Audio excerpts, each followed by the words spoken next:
Mega Noticias con Paco Ramírez.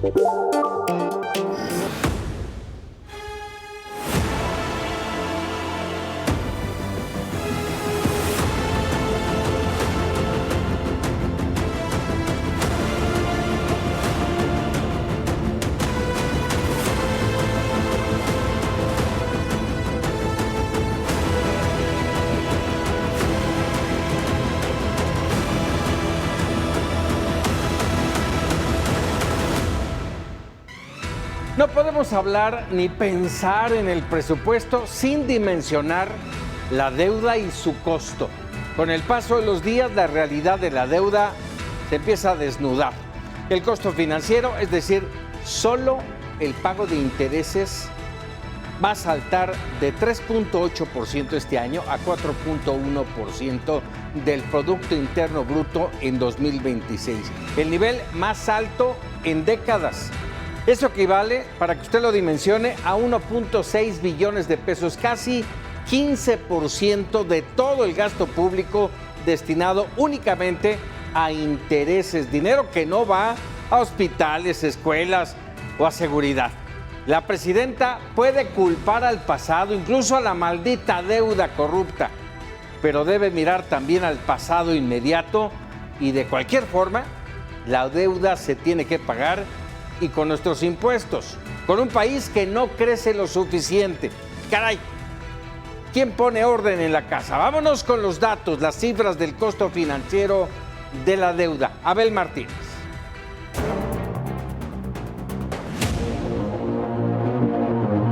La deuda de México alcanzó los 17.80 billones de pesos. Cada mexicano debe más de 134 mil pesos. Este endeudamiento responde a un patrón constante. El gobierno gasta más de lo que recauda, tendencia sostenida por 16 años. En realidad tenemos un problema de ingresos, porque los ingresos que tenemos están comprometidos en su mayoría, en un gran porcentaje, en el gasto social. En 2006 la deuda era de 1.98 billones, alrededor de 18 mil pesos por habitante. Para 2010 aumentó 11% y en 2020 se quintuplicó. 2024 es un ejemplo claro. El gobierno recaudó 7.49 billones, pero gastó 9.16, un déficit de 1.6 billones de pesos. En el sexenio anterior la deuda creció 64%, pasando de 10.28 a 16.88 billones. Aunque expertos señalan que la deuda no es negativa si genera rendimientos, las obras del expresidente, la refinería Olmeca, el aeropuerto Felipe Ángeles y los trenes Maya e Interoceánico han sido cuestionados por su baja rentabilidad. En 2024, el tren Maya gastó más de 29 mil millones de pesos, pero solo generó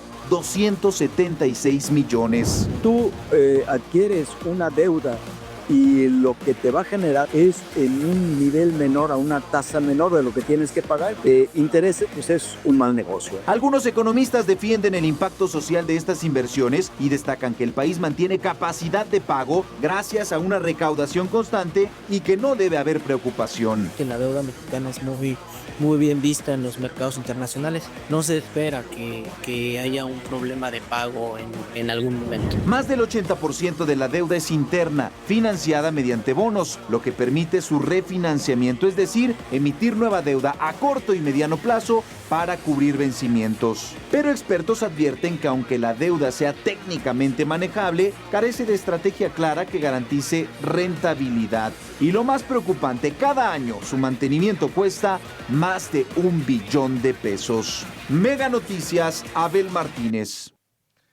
Establecemos comunicación con Mario Di Costanzo, consultor financiero. Saludos, querido Mario, como siempre un gusto el poder platicar contigo.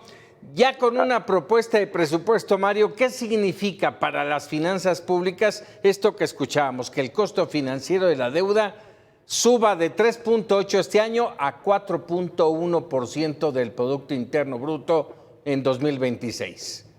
No, muchas gracias, Paco. Bueno, primero te diría que el paquete económico, ¿qué significa? Significa más impuestos, significa más deuda y significa menos recursos a sectores como seguridad, como salud, como educación y como infraestructura.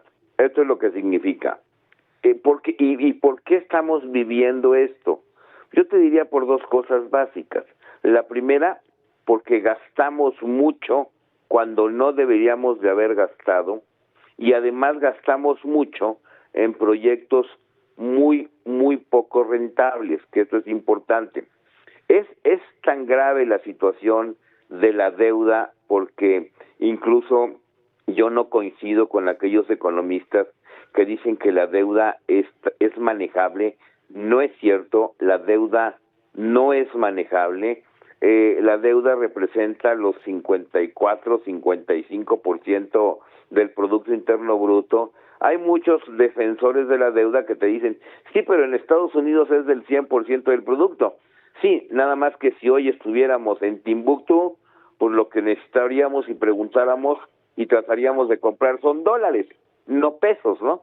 Entonces, por eso es un poco, es diferente la situación de Estados Unidos a la de México, como para decir que estamos igual, ¿no? Estamos muy mal.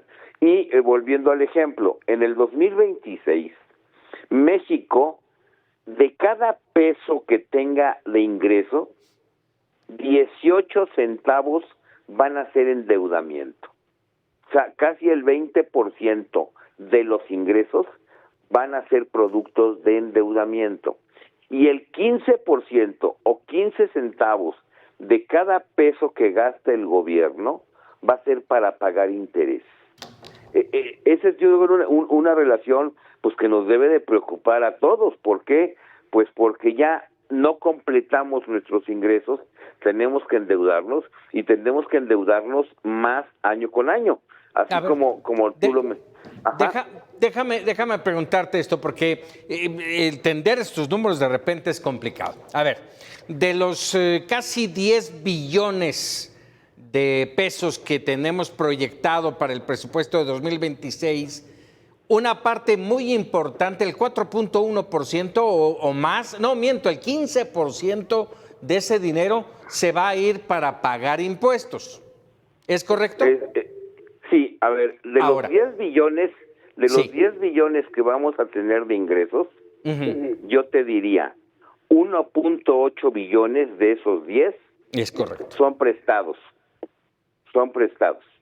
Y de lo que vamos a gastar, 15 centavos de cada peso son para pagar intereses.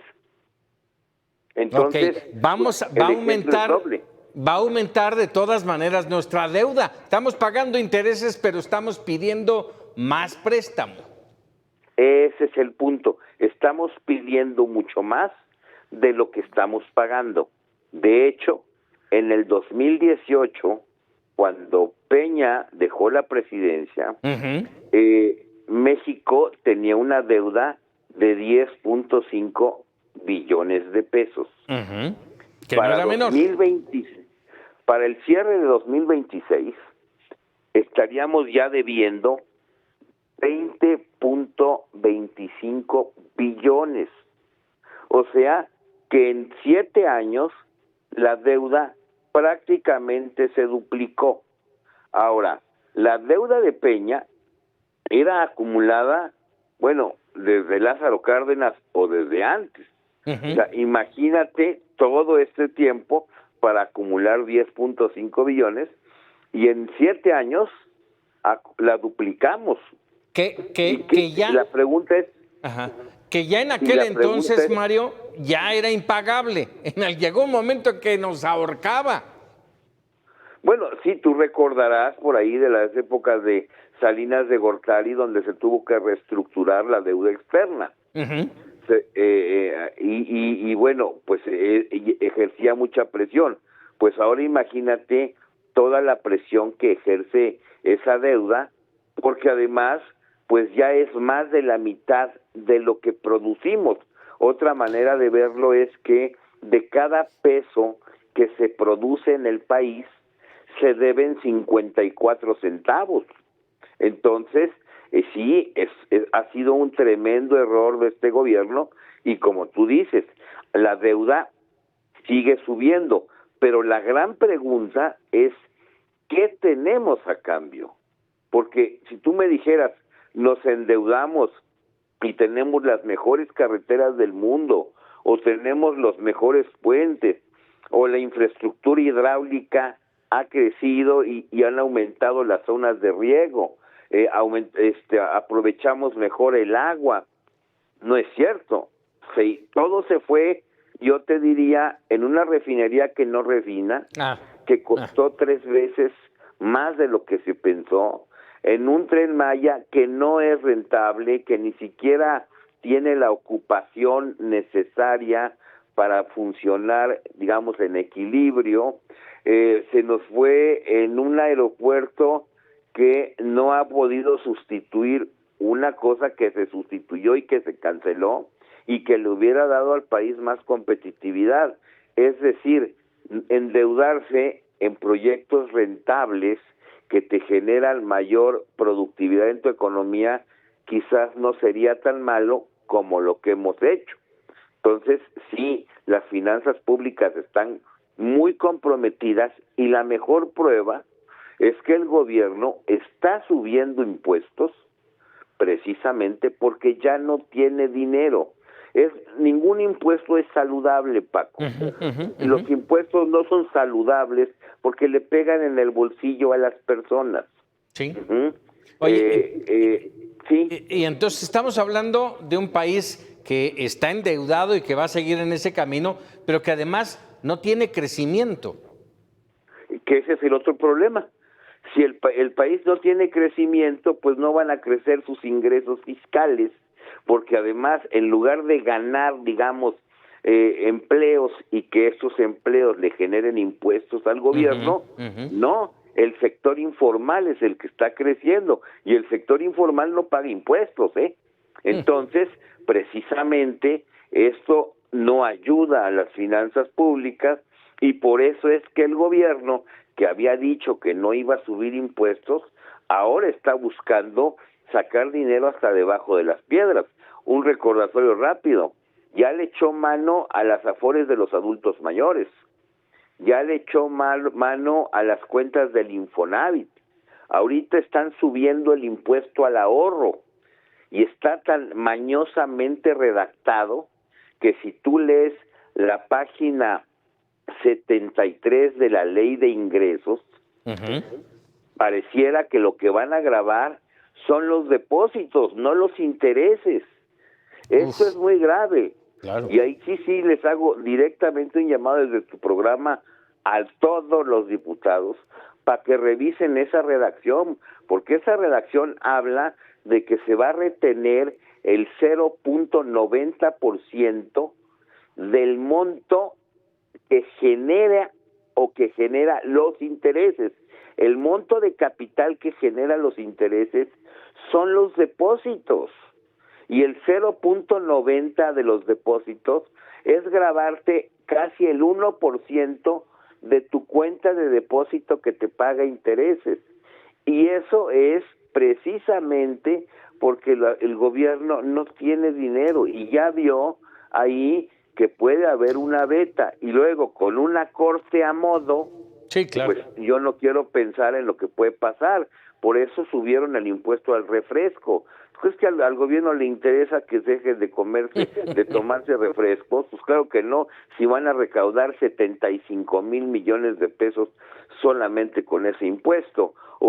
Ahora resulta que ya hay impuestos a los videojuegos, ¿no? O sea, nos falta que nos pongan impuestos pues a las ventanas, ¿no? Que haya en las casas. Entonces, esto es un reflejo de que el gobierno está quebrado, pero lo grave es que en el presupuesto, es decir, en lo que se va a gastar ese dinero, no estamos viendo un cambio de visión, es decir, hay menos recursos para salud, porque el presupuesto incluso del IMSS Bienestar cae 0.6% en términos reales.